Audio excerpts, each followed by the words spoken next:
Okay, so welcome back to my channel, and I'm sure you guys must be wondering why this video has come in so quickly after the previous one.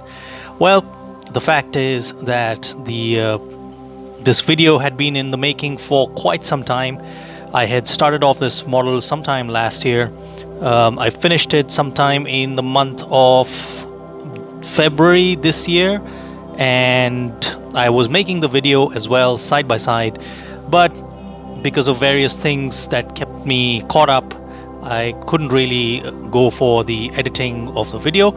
So here it is. Finally I had time, so I thought that I'll go ahead and produce the video and finally upload it. So here we are, and this is the Spitfire Mk.VIII, and I'll be making it in the Indian Air Force scheme. This is an ICM 48 scale kit, and as you can see, I've started off with the assembly of the engine, and this kit comes with a very detailed engine, and the parts are also very well detailed. Here you can see the assembled engine. It's got quite a lot of detail, and here it has been primed in black color. So let's go ahead with the rest of the build, and here you can see me assembling the cockpit floor.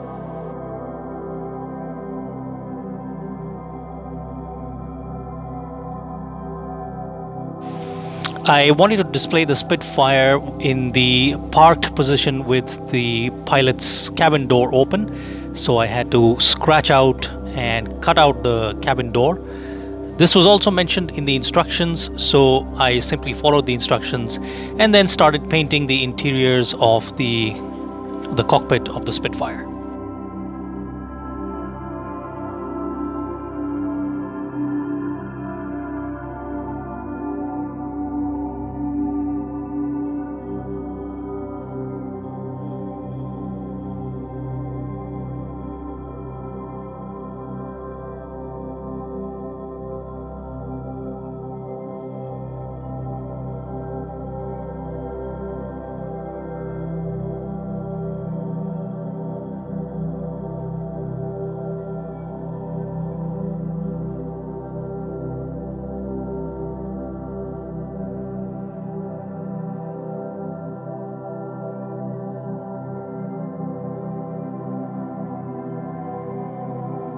One thing you'd really appreciate about this kit is that it is extremely detailed, especially being in 48 scale, and here you can see me detailing the cockpit instrument panel with various colors of white, red and yellow on the switches and the dials, and you can see that the cockpit has come out really well.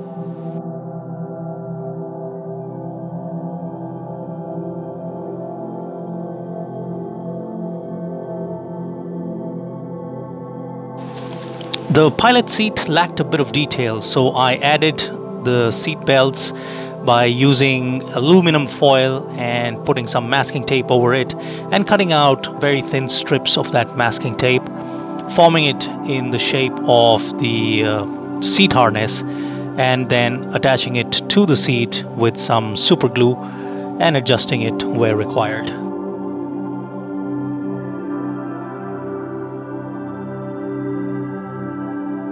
At this point, the interior looked a little bland with that sap green color, so I decided to add some oil wash to darken the overall look of the interiors, and I used this Pebeo oil paint. I used just a drop of that with distilled turpentine from Camel.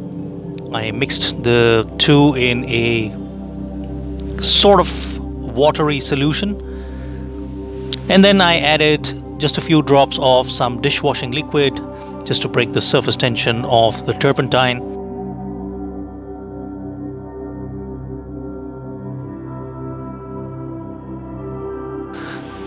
I then took the mixture and liberally applied it over the interiors and let it dry for about 10-15 minutes. And once it was fairly dry, I used a cotton Q-tip to wipe the excess and leave it in the cracks and crevices, and you can see that it has given a very nice defined look to the interior of the cockpit.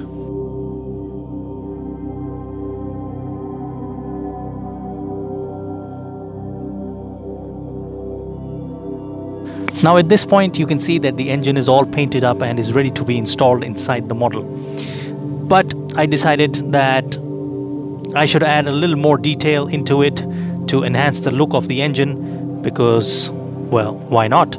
So I went a little insane with my skills and decided to scratch build a few items for the engines, starting with these coils, which I scratch built out of some copper wire, followed by this little oil filter. Then I used my soldering wire and cut out various lengths of it to simulate the plumbing wires within the engine, which flow from one place to the other. And I added a few scratch built items in the engine mount as well, followed by these copper wires stretching from the back of the engine mount to the front of it, and these would also eventually simulate some plumbing and electrical wires. And you can see all that detail of scratch building. It's looking pretty good. But later, when I tried to install the main engine inside its mount, I faced a lot of difficulty because it just wouldn't fit properly, and that is one complaint which I would definitely have with this kit. I then moved on to the rather simplistic assembly of the rest of the fuselage and the wings, which seemed to be pretty simple to assemble without any major issues.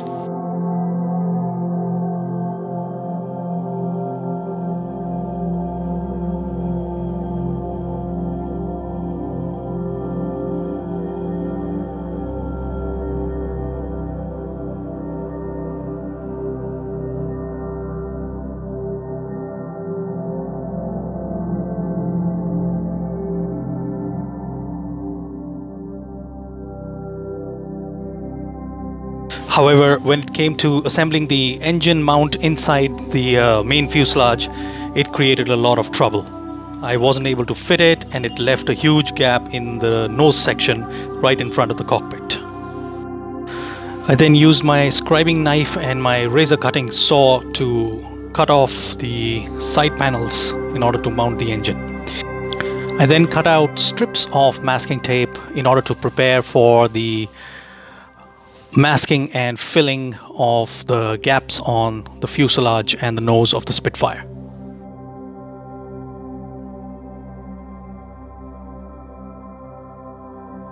And as usual, I used my Commonwealth automotive filler to fill those gaps.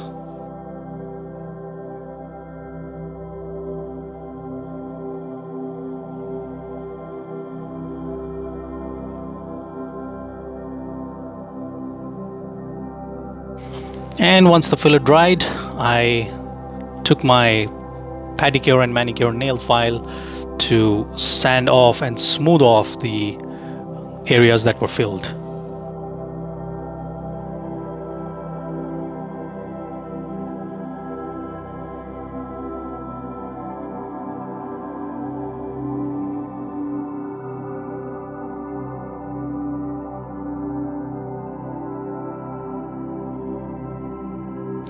And then I started the painting phase of the Spitfire, which started off with the pre-shading of the underside of the Spitfire.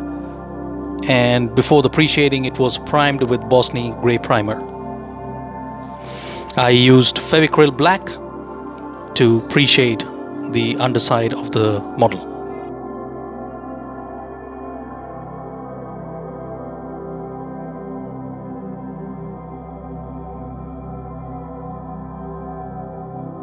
I followed a similar procedure for the top side of the Spitfire, and here's a look at how it looked after the pre-shading.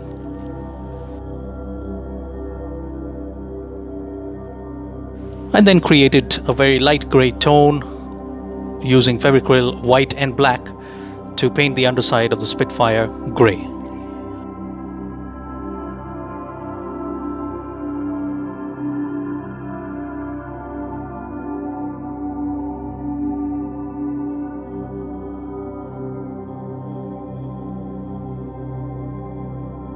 Following that, I moved on to the top side by painting the khaki brown color as the base color of the Spitfire, followed by masking with blue tack, and then painting the olive drab camo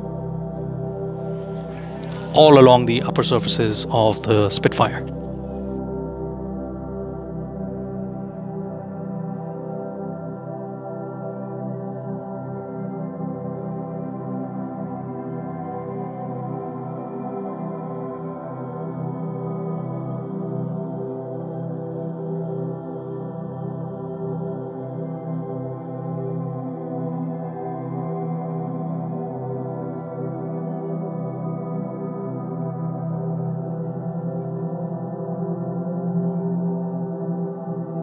Once again, I used strips of masking tape to mask off and paint the white sections on the wings and the elevators of the Spitfire. These were present on the Southeast Asian camo versions of the Spitfire Mk.VIIIs, which were used by the British Commonwealth occupation forces.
I then printed the decals, but later on I realized that the aircraft had white markings and there was no way of printing white decals through my printer.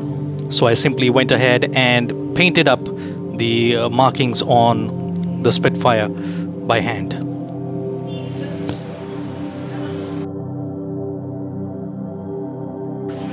And here's the final completed model of the Spitfire Mk.VIII from 607 Squadron, Royal Indian Air Force, based at Imphal, India. My 2 cents with the ICM kit. It's a great kit with a lot of great surface detail on the entire model, and you can really enhance the surface detail with some bit of weathering as well. The second good part would be the engine, which can be constructed as a separate model in itself. The only grudge that I had with this kit would be the mounting of the engine inside the fuselage. So if you're ever going to build this kit, I would suggest that you either construct the engine as a separate model altogether and close up all the fuselage parts of the Spitfire, or you display the engine just the way I did by cutting out some fuselage parts from the front of the wing root and displaying the engine in the open position. So thank you very much for tuning in. If you liked the video, click on the thumbs up, and a sub to the channel would be incredible. Thank you very much for watching. I'll see you again in the next video. Bye bye, take care, stay safe.